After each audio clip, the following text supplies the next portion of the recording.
Notice that the piece is very smooth. It's soft overall. All these big curved lines, that just means play it smooth. So not choppy. So you're not going to go through like this.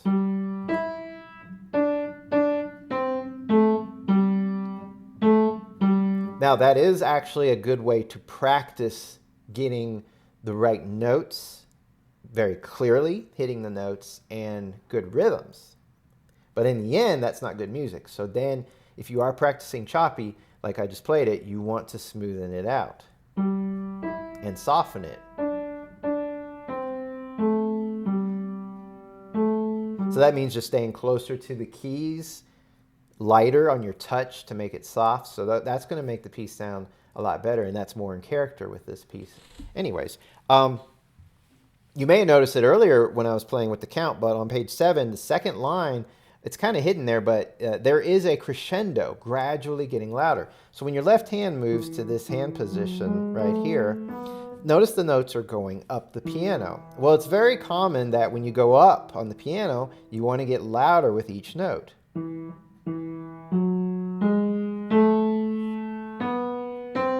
And when you hit that middle C with your right hand on the last measure, notice the crescendo ends. So this middle C is sort of your peak. So if you're starting soft, you probably want to get up to, my opinion, would be a mezzo forte. That would be a nice crescendo. Then stay there at the mezzo forte. Now notice measure 22, there's a diminuendo in the left hand as the notes go down. And then king will sort of fade out, and then when you, on the G on the word king, when you get to the last note, you're soft again. And you stay there for the end of the piece. So it'd be nice to put in that crescendo on the second line and the diminuendo on the third line. That would be really nice. So I'm going to include that as I play it through for you this time. So I'll give the count off, and then I'm just going to play. So 1, 2, 3, 1, 2.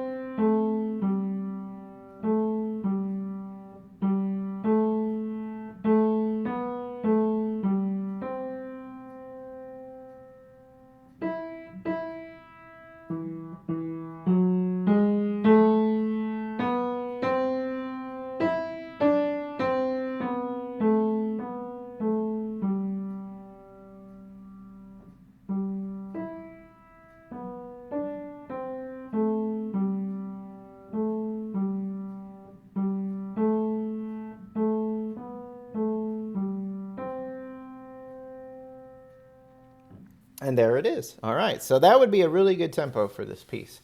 The last thing I want to do is the duet part. So I want to play it twice. The first time, I'm going to play it slow, pretty slow, like I did the first time I played your part. That way, you can have a chance to play along when you're still first learning it at a slower tempo. And of course, doing a duet not only is fun because it just makes some nice sounding music when put together, but it's actually really good at helping one work on keeping the steady beat and the steady tempo. Because wrong notes does not destroy a duet. What destroys a duet, for lack of a better word, is when you're off beat, off tempo, playing wrong rhythms. That undoes the glue that holds a duet together. So the most important thing is that both people are on the same pace, the same beat. All right, so I'm going to do the same thing. I'm going to give a count off. I'm not going to count the whole thing this time, but the duet, my part, always, not always, I was going to say almost always has steady quarter notes somewhere playing. So you should still be able to feel the nice steady beat. But I'll definitely give a count off here. So 1, 2, 3, 1, 2.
right, and now this time I'm going to play it up to the performance tempo.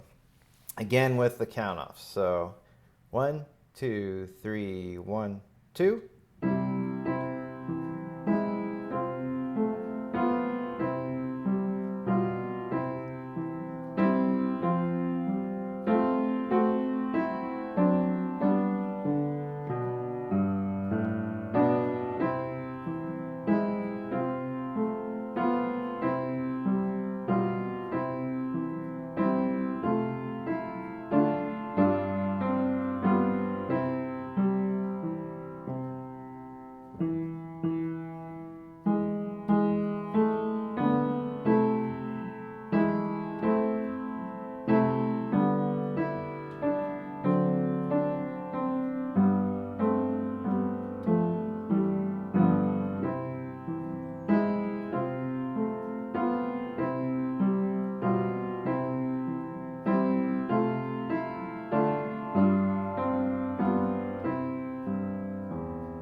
All right, there it is. So that covers this lesson.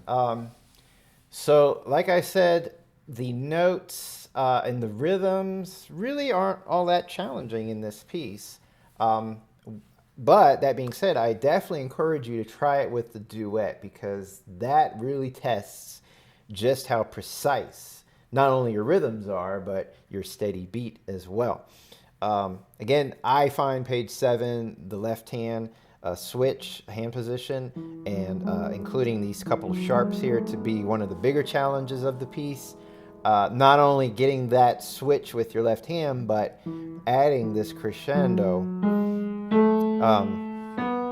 which would be really nice musically, but of course makes it that much more challenging. And then likewise the next line to put in that diminuendo as well. If you really want to make really lovely music with this, work it not only up to the tempo that I played, but try to be as soft and delicate as you can and smooth, connected, close to the keys. Easier said than done because, as you know, probably now at this point, playing soft and smooth is a lot harder than playing loud and choppy. And as I've said a few times in the past, playing loud and choppy when you're first learning notes is actually a good thing. That way you can hear if you've missed a note, and then it's very clear, and you're really exercising your fingers when you play them loud, strengthening them in a way, because playing soft actually requires more, not necessarily strength, but control. All right, that covers it. So any questions, any comments, please, please, please feel free to leave them in the comments section. I'll do my best to answer them promptly. And let's see if this year I can get as many Christmas pieces in as I can before Christmas actually hits. I think I only got the first 2 pieces in of this book last year. So you may have already graduated from this book if you started those 2 lessons with me last year.